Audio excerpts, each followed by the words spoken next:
What's up, guys? We are back. This is The Real Deal with Casey and Jason, where we talk real life, real experiences, and occasionally real estate.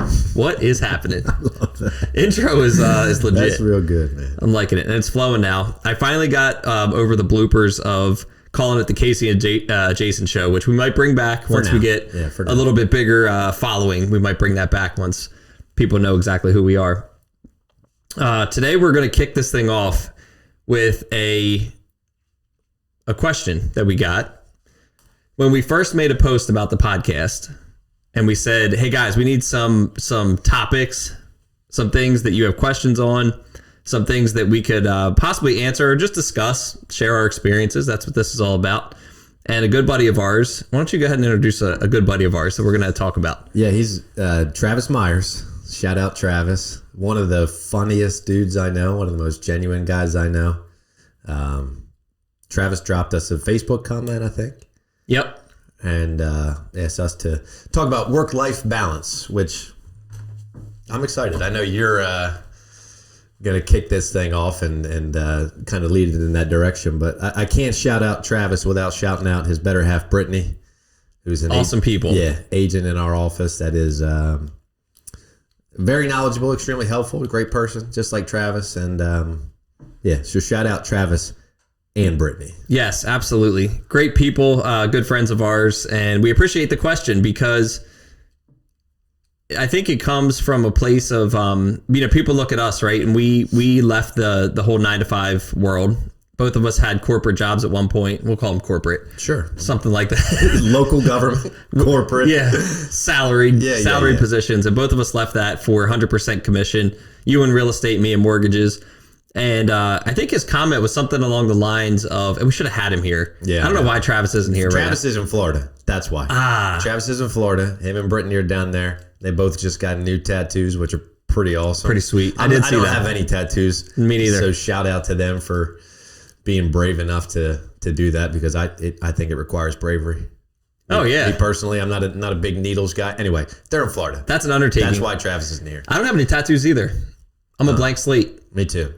I've always, I probably haven't said the right thing, but I've always said that I was too indecisive to have something on my body permanently. I don't think that's the case, but that's just like one of those things that like you kind of grow up saying. Yeah. When I look back now, I'm like, that's not really the case.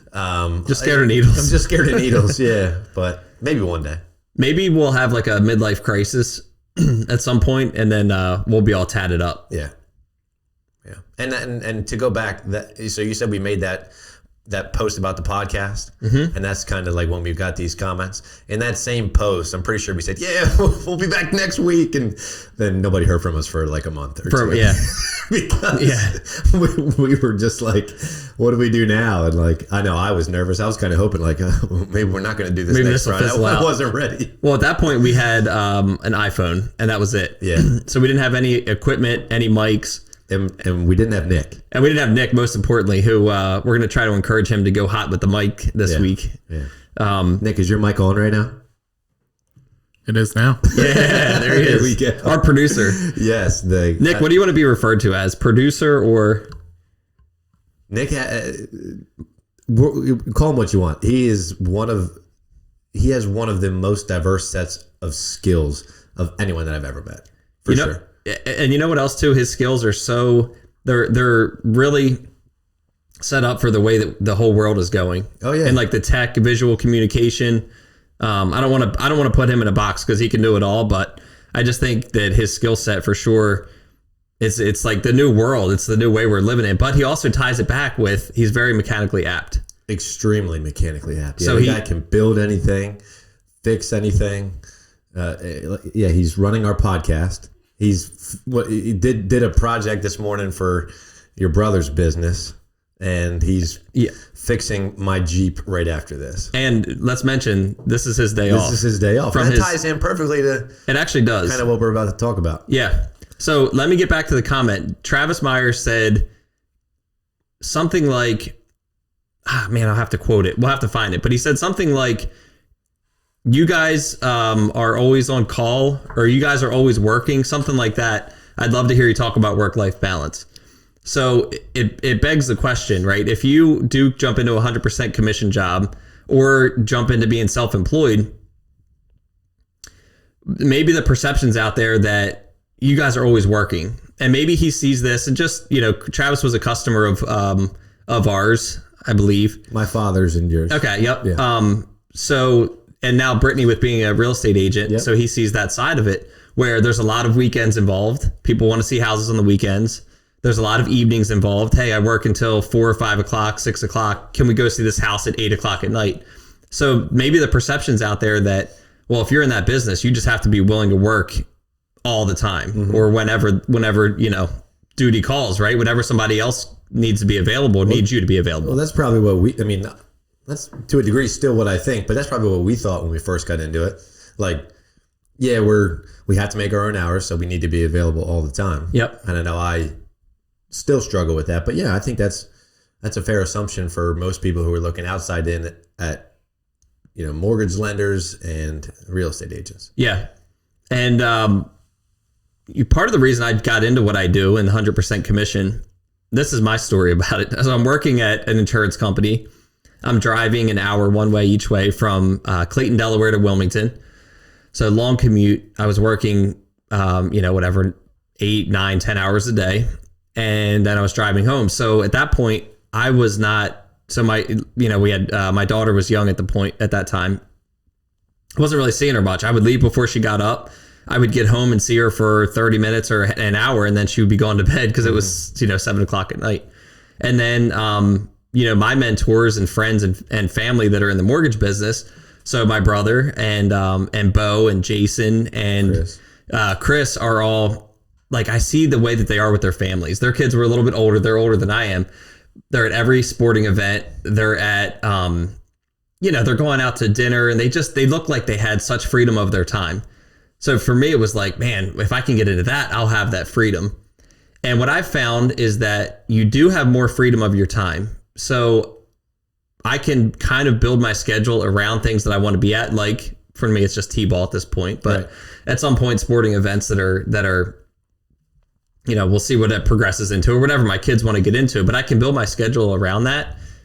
The trade-off is, yes, when somebody does need something on a weekend, you have to be willing to jump on your computer, in my case, jump on a phone call, in your case, go show a house on the weekend. Yep. So we just want to kind of, I guess, get into that, the work-life balance. What does that look like? What are some things that we figured out over the past 6 or 7 years that we've been in this business that we could share with people? And, maybe some things that we can provide tips on, that if somebody's in a job now and they're like, hey, I want to go start a business, but I don't want to work 24 hours a day. How do you guys do it? Yeah. Yeah, I think Nick actually, before we jumped on, mentioned, as his perception of people who are truly self-employed or, work real estate agents. I'm not, I don't necessarily consider myself self-employed because I work for a broker, but independent contractor. Yeah. Is that you literally have to create your own hours. And so you are obviously responsible for your schedule. Whereas when you work a traditional 9 to 5, more often than not, that's your work window. And then outside of that is your freedom. Yep. Where in our case, we've got to determine that for ourselves and figure out how that works within our family lives, seeing our friends and things like that. Yep. So for me, I think Ryan Pineda was talking about it. I forget what podcast it was. It might have been his podcast. It was a while ago. I don't remember how exactly he phrased it, but he tries to treat his self-employment as that 9 to 5 window or 8 to 4, whatever. Whereas that's his work time. And whatever he does before that, maybe he wakes up and works out like we do, who knows.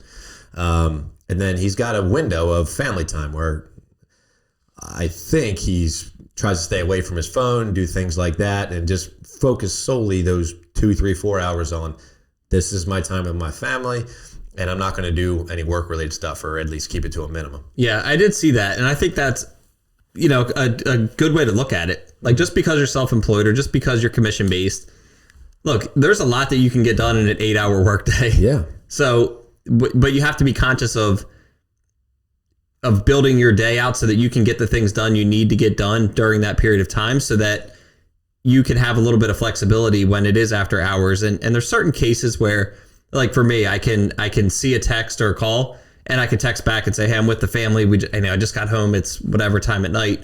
Can I get back to you in the morning? And most people are perfectly fine with that. Yeah. But there's another perspective on it. So that's one that I would say, if you are structured, like he's very structured. Right. He's built his companies over the past couple years being very disciplined and structured, which I think is good. Structure and discipline create freedom. I've kind of learned that. Yep. Grant Cardone talks about it a completely different way. He says there is no such thing as work-life balance. You have your life, and your life includes all these different things. So your life includes your time for your health, to work on your health, the time for your family, the time for your job, your employment, your whatever. But don't think of it like balance, because balance, you're always giving something up almost. So he's like, don't think of it as work-life balance. Think of it like life. And how am I going to create and form my life around the things that I need to get done? Yeah, there'll be trade-offs all day, every day, essentially. But he's kind of weighing in every moment what he's giving up and what he's leading into. Yeah, and just creating your life and setting it up the way that is gonna fit your lifestyle and your needs. Yeah, that's huge, because every situation is different. So really understanding however your life is set up, whether you're by yourself or with a family, I think super important to have those conversations from the get-go, especially if you're in a situation that is a 100% commission, freedom, you don't have a set schedule or whatnot. Communicate. That is huge to begin with, but especially to manage expectations, I guess, is how I would phrase it. You're talking about like with your significant other, with your family? Yeah. Mm-hmm. Rob Dyrdek talked about this in a podcast recently. Yeah.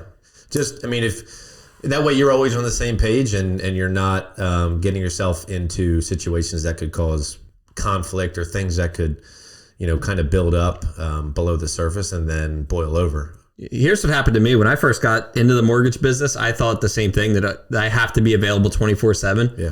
And I felt an immense pressure because I went from a salary job where I was making, at the time, it was around like $70,000 a year.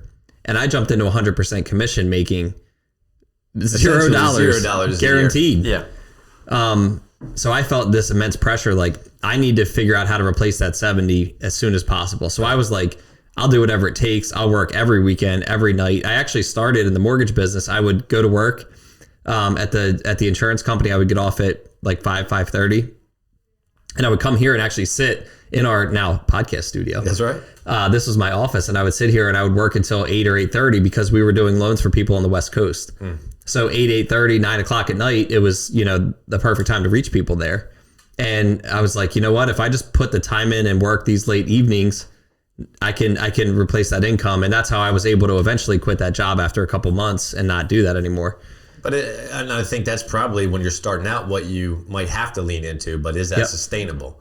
And it wasn't. Right. Which is what I found pretty quickly as well, is that you never want to feel like you're trading your, like nothing's worth, a dollar's not worth trading the time with your family. Right. So then I have young kids. So I'm like, I was like, at certain points I was putting a job and chasing a dollar, we'll say, in front of being there with them. And that was something I had to like reel back in, Yeah. And like you said, getting on the same page with Danielle and making sure that, she's very good about keeping me in check with this. Like if I'm like, hey, it'd be nice if you got home for dinner every once in a while. Like, right. And she says it in a very nice and respectful way, but also like, hey, we need to make sure that, we're a priority as well, which I appreciate that, rather than like you said, if something kind of boils up under the surface that, maybe I'm not aware of, I'm just like, I'm kind of in the zone and going hard. And as far as everything's fine. Yeah. Yep. So I appreciate that she holds me accountable to that.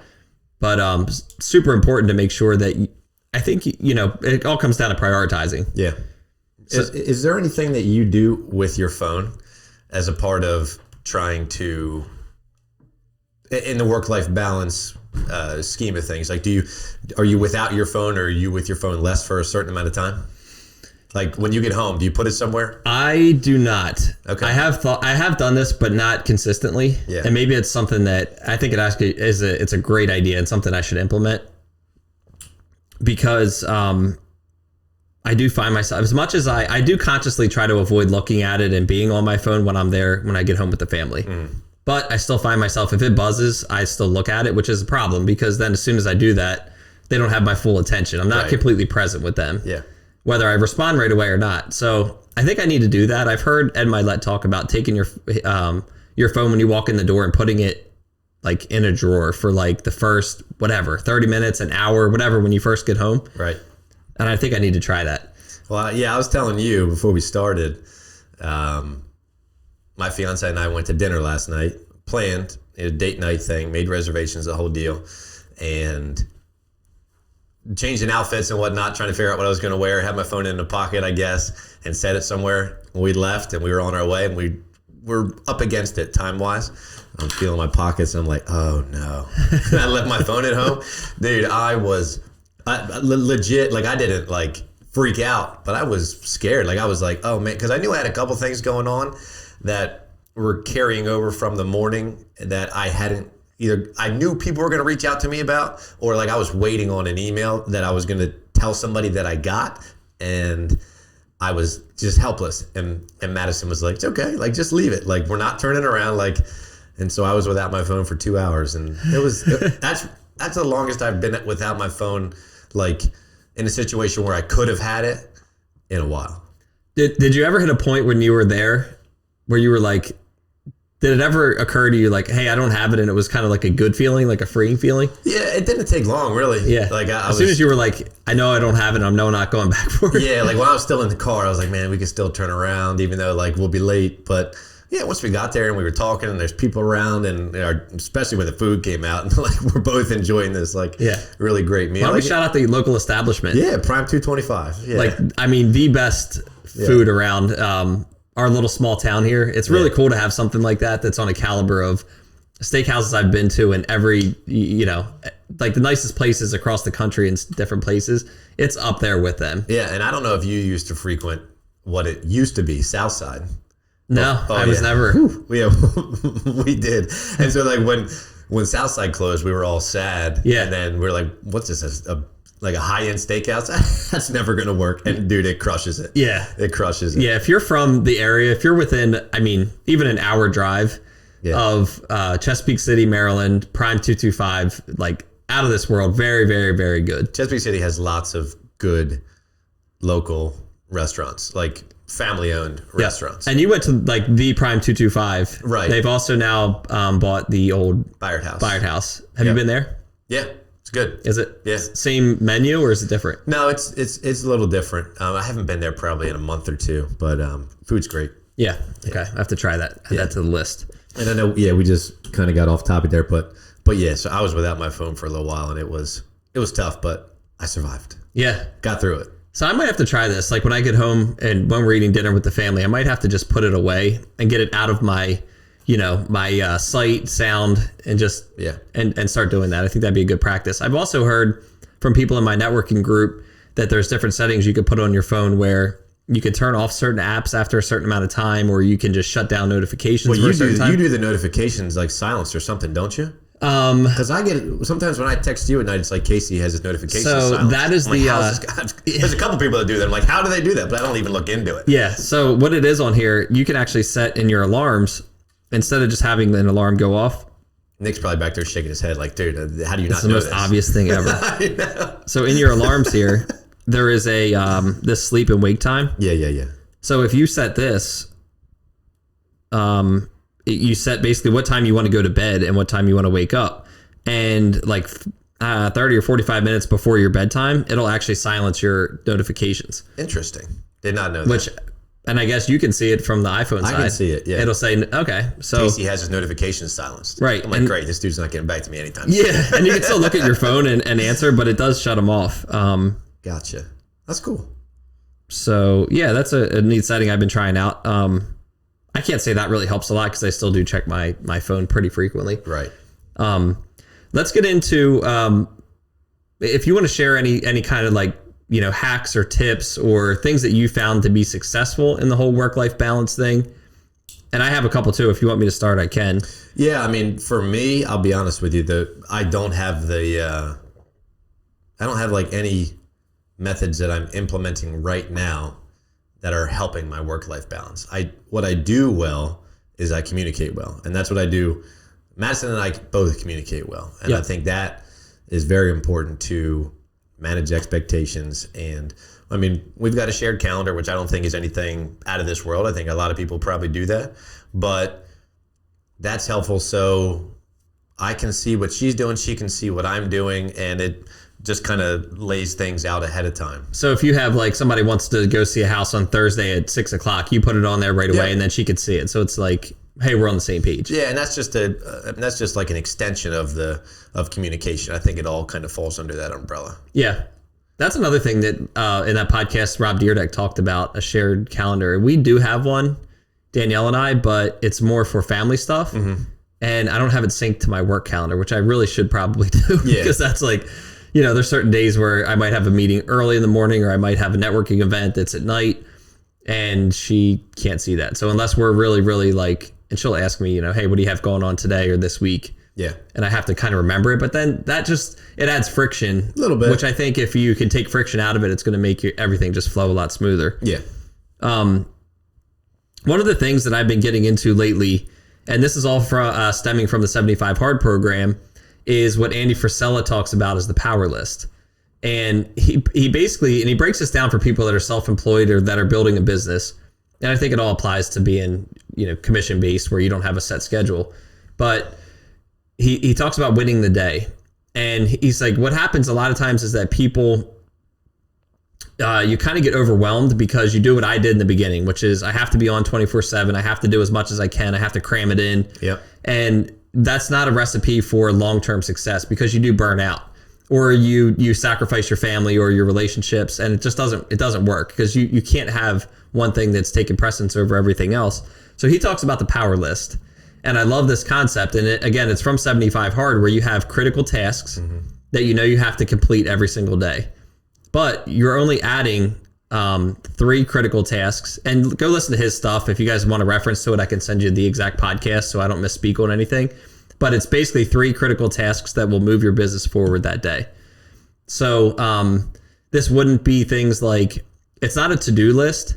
It's a critical task, if that makes sense. So it's going to be something that it's not necessarily easy, but it's something that, hey, to move forward today, I know I have to get this done and these 3 things done. Okay. And then once you complete those 3 things, you've won the day. You've moved your business forward in those 3 ways that you set out to. And then you can have some freedom the rest of the day to know, you know, not like, hey, let's blow the rest of the day off and not do anything productive. But you've already won the day. You've accomplished what you need to accomplish. And then you go into the next day and you have 3 critical tasks. It might be the same things. Like for me, like this podcast is one for today. Mm-hmm. I'm like, I know this is going to move, you know, me forward, my business forward. It's something I enjoy doing, I want to do, and I'm going to do. So that's a critical task on Friday that we know we're always going to check off. But it might be things like, and really the whole idea behind the power list is that it's going to build habits, which is something we referred to before. So as you're getting into the mortgage business or real estate, you have to make contact with people. Yeah. So you should set a target every day for how many contacts you want to make. Make that a critical task for you. I'm not going home. The day's not done until I contact whatever it is. If it's 10, 20, 50, 100, whatever that number is. Right. But make sure you do that every single day. Once that becomes a habit and it's into your day and it's incorporated, then you can move that critical task from contacts per day to whatever else the next thing is to move your business forward. Gotcha. So I'm sure there's, I don't know, maybe he doesn't qualify or quantify what it should look like, but it can't be something routine, something mundane. It's got to be something that probably takes effort and discipline to, you know, you can't just say, oh, I got to, you know, like brushing your teeth is not a critical task. Right.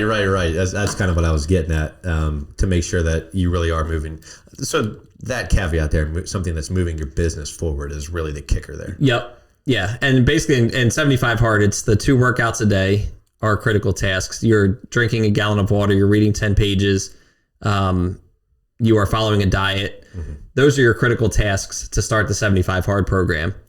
When you advance through the program, there's actually a phase 1 where you add in the cold shower. Okay. Which we've talked about. You add in, and then you add in 3 critical tasks for your business. Gotcha. So it's a way to, it clarifies everything. And I've been doing this. I've been really good about this the past week because my brother talked about it and we've talked about it in our mortgage business. is implementing these critical tasks. And it actually gives me a lot more, like, I don't feel as busy, although I'm still busy, but it's like, it kind of filters out the things that aren't necessarily as important and keeps me focused on, like, hey, I know I got to get these 3 things done. They might be a little daunting, but these are the 3 things that I can't push till tomorrow. I have to get them done today. Well, and I think like all of this kind of, for people who might be in your situation or my situation, it's almost like I kind of went to this field because I didn't want structure. Yeah. But then without the structure, I realized that I need to build my own structure. And because for the first couple of years of doing this, and I'm still guilty of it now, it's just kind of like, whichever the way the wind blows. And you can really find yourself being unproductive if you don't have something like a power list or something that's keeping you structured, keeping you moving forward every day. And that takes discipline. It takes time and effort. Yep. You could find yourself really broke too. If you are really broke, if you are in a position where you're not doing anything because you don't have a structure, I think that's super important what you just said, because you can easily drift. If you don't have some structure built in, you can easily drift. And, we talk about, like, somebody's waiting for the phone to ring. You might be waiting a while if you're waiting for the phone to ring for a deal to call you or for somebody to want to list a house or refinance their house. So you have to be, you remove all the structure, but then you have to build it back. You remove somebody's structure for you, and create your own structure for you. And if you don't have that, you're gonna really find yourself struggling to get anything done. So it's bringing that intention back in, and it all ties in too with the physical stuff that we talk about with the morning routines. Like, if you get up in the morning, and you don't have a plan for anything that you're gonna do that day. Like, what are you going to do? Hand in a hurry. Your day, your week, your month, your year can get out of hand in a hurry. Yep. And we've all been there. Yeah, absolutely. And I think the more you build in the structure and the disciplines, the power list, it makes you feel good too. When you check something off your list that you have to get done, how good, it just frees your mind up of like, man, I have that hanging out there. I have this incomplete cycle that I started something, I didn't finish it. Now, the day's gone and I didn't do anything that moved me forward today. It just keeps your progress going. And I think one of the most important things to feeling good is to make progress. Yeah.